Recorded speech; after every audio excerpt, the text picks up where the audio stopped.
আমার জীবনের সবচেয়ে বড় ভুলটা ছিল সেই রাতে দরজা খুলে দেওয়া। ঘড়িতে তখন ৩:১১।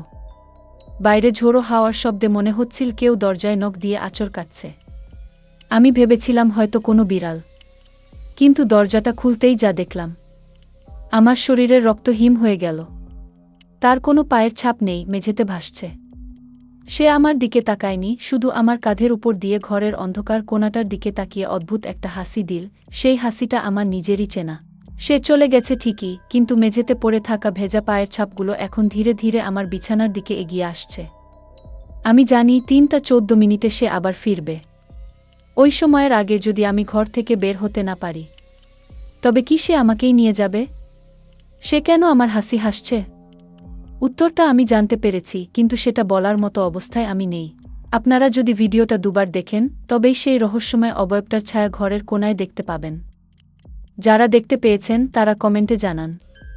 আর এই ভুলটা যাতে অন্য কেউ না করে, তাই ভিডিওটা এখনই শেয়ার করে রাখুন। পার্ট 2-এ আমি দেখাবো ঠিক ৩:১৪ কি ঘটেছিল।